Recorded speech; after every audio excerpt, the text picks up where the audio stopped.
প্রিয় দর্শকবৃন্দ, আসসালামু আলাইকুম। আজকে আমরা জানবো রাশিয়া দাগেস্তানের একটি ২০০ বছরের পুরনো সেতু নিয়ে। শতাব্দীর পর শতাব্দী বেঁচে থাকার চেয়ে আরও একটি আকর্ষণীয় বিষয় হচ্ছে এটি নির্মাণের জন্য একটি পেরেকও ব্যবহার করা হয়নি। কোনো রকম পেরেক বা রড ছাড়াই শুধুমাত্র কাঠের সাহায্যে সেতুটি নির্মিত হয়েছিল। এখনও কোনো রকম সমস্যা ছাড়াই এর উপর গাড়ি চলাচল করতে পারে। বিশ্লেষকদের মতে এই সেতুটি ২০০ বছরের বেশি পুরনো নয়, ১৯ শতকের আগের। এলাকার বয়স্ক লোকেরা বলেন যে ভারী গাড়ি টানা সারগুলির নিয়মিত সমস্যা ছাড়াই সেতুর উপর দিয়ে হেঁটে যেত এবং আজও যাত্রীবাহী গাড়ির ওজন সহজে সহ্য করতে পারে। ১০ মিটার উঁচু কাঠামোটি কাঠের লগ এবং পুরু বিম ব্যবহার করে তৈরি করা হয়েছিল। এটি নির্মাণের সময় স্থানীয় বাসিন্দাদের হাতে কাঠ এবং পাথর ছিল। আমরা আসলে জানি না কেন এটি এখানে স্থাপন করা হয়েছিল। সেতুটি দাগেস্তানে বসবাসকারী তাবাসরানদের দ্বারা নির্মিত হয়েছিল। অনেক গবেষক বিশ্বাস করেন যে এই নামটির একটি ইরানি উৎস রয়েছে। অন্যরা মনে করেন যে তাবাসরান একটি আলাদা গোত্র যারা ককেশীয় আলবেনিয়াতে উদ্ভূত হয়েছে। এটি একটি বড় সাম্রাজ্য ছিল যা খ্রিস্টপূর্ব প্রথম শতাব্দীর দিকে এসেছিল। কিংবদন্তিদের নিয়ে পর্যালোচনা করলে দেখা যায় তাবাসরানরা ভালো যোদ্ধা ছিল, কিন্তু যখন তাদের আর যুদ্ধ করতে হয়নি তখন তারা গবাদি পশুর প্রজনন,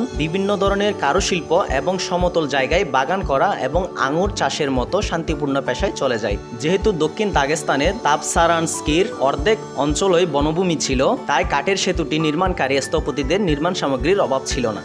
প্রিয় দর্শকবৃন্দ, আরও তথ্যবহুল এবং পরবর্তী ভিডিও পেতে আমাদের পেজটি ফলো দিয়ে রাখুন। আর পছন্দ হলে লাইক, কমেন্ট, শেয়ার করার অনুরোধ রইল, যাতে পরবর্তী ভিডিও আপলোড দেওয়ার সাথে সাথে আপনার কাছে পৌঁছে দিতে পারি। ভিডিওটি সম্পূর্ণ দেখার জন্য আপনাকে অসংখ্য ধন্যবাদ।